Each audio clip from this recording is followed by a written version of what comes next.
I'd like to do a song that, or a piece of music that's just a pure expression of joy, like a celebration of existence, you know.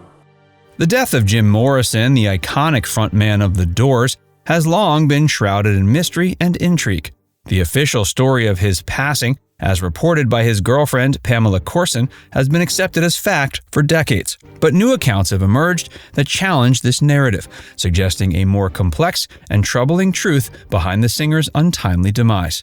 Let's dive into the mystery surrounding Jim Morrison's death and explore the evidence that has left fans and scholars grappling with the truth. The life and times of Jim Morrison. Jim Morrison, the enigmatic and charismatic lead singer of The Doors, emerged as one of the most influential and iconic figures of the 1960s counterculture. Born James Douglas Morrison, December 8, 1943, in Melbourne, Florida, he grew up in a military family, constantly moving from one place to another. This nomadic upbringing later influenced his music and poetry, imbuing it with a sense of restlessness and a yearning for freedom. As a young man, he attended UCLA, where he studied film and developed a keen interest in poetry, philosophy, and the works of writers like William Blake and Friedrich Nietzsche. It was during this time that he met Ray Manzarek, a fellow student who would become the keyboardist for The Doors.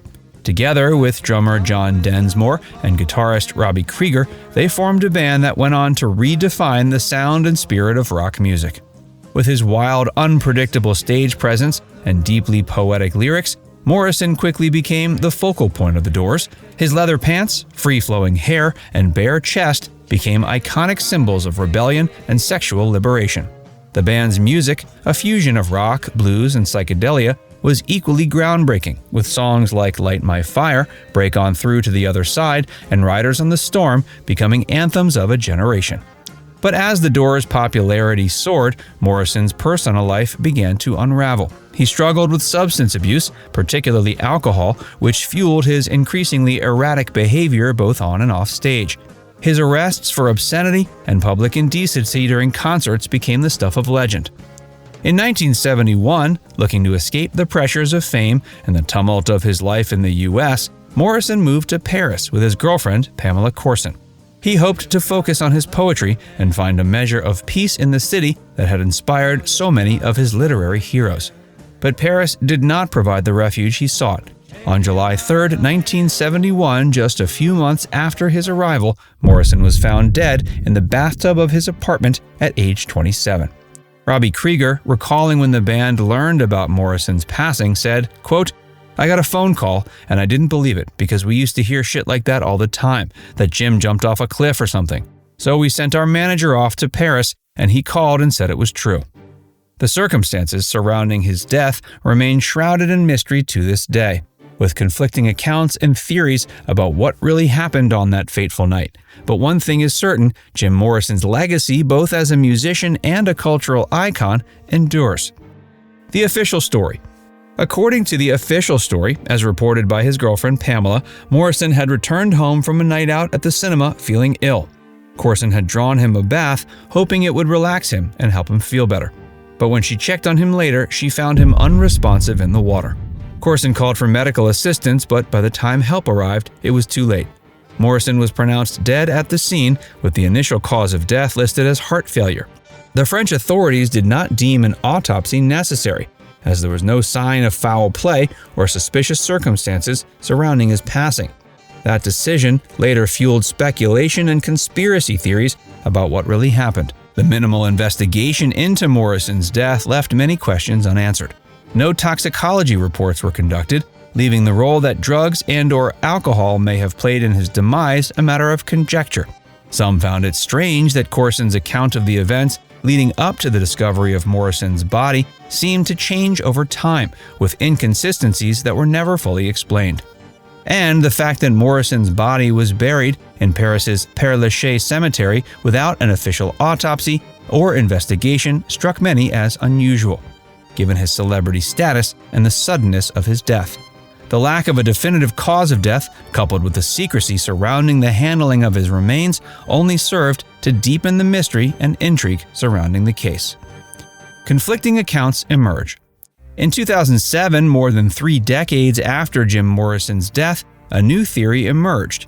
Sam Burnett, a former manager of the famed rock and roll circus nightclub in Paris, came forward with a startling claim. Morrison had actually succumbed to a heroin overdose in the bathroom of his establishment, and not in the bathroom of his apartment, as had been widely believed. According to Burnett, on the night of July 2, 1971, Morrison had visited the club and retreated to the bathroom. Quote, "About half an hour later, a cloakroom attendant came up to me and told me someone was locked in one of the cubicles and wasn't coming out. I got a bouncer to smash the door down." He says he found Morrison's body slumped over the toilet. "We were certain he'd been snorting heroin because there was foam coming out of his lips as well as blood. He was scared of needles, so never injected drugs." Burnett alleged that he had helped carry Morrison's body out of the club and into a waiting car, which then transported the deceased singer back to his apartment. There, according to Burnett, Pamela took over the narrative, concocting the story of finding Morrison dead in the bathtub to protect his reputation and legacy. The explosive account was corroborated by several other witnesses, including singer Marianne Faithfull and writer-photographer Patrick Chauvel. Faithfull, who had been at the club that night, recalled seeing Morrison looking unwell and being escorted out of the bathroom by Burnett and the club's owner. Chauvel, meanwhile, claimed to have helped carry Morrison's body to the car, noting the presence of blood on the singer's face. These conflicting accounts cast doubt on the official story and raised questions about the true circumstances surrounding Morrison's death. If Burnett and other witnesses were to be believed, it would mean that a massive cover-up had taken place, involving not just Courson, but also the French authorities and possibly even members of Morrison's inner circle. The idea that Morrison had died of a heroin overdose rather than heart failure was not entirely surprising, given his history of substance abuse. But the fact that this information had been suppressed for so long, and that so many people had apparently been complicit, was deeply troubling. As the new accounts circulated in the media, fans and scholars grappled with the implication of this revised history.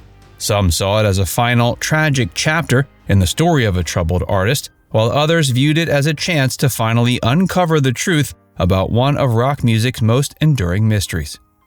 Evaluating the evidence. On the surface, Sam Burnett's story of an opiate overdose in the bathroom of the rock and roll circus seemed to offer a plausible alternative to the official narrative. Burnett's position as the club's manager lent weight to his testimony, as did the corroborating accounts. But there were also reasons to be skeptical of these new revelations. For one, the fact that Burnett and the others had waited more than 3 decades to come forward raised questions about their motives and the reliability of their memories. It's possible time had distorted their recollections of that fateful night, or they had embellished certain details for dramatic effect.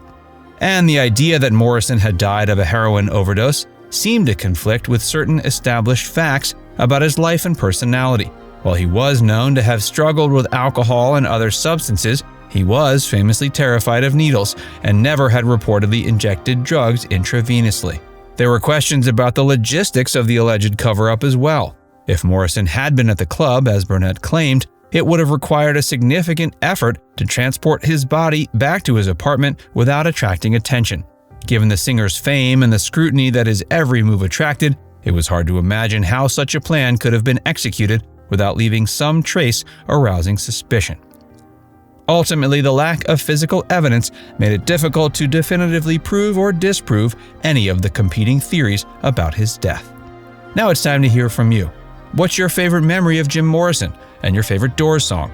Let us know in the comments section below.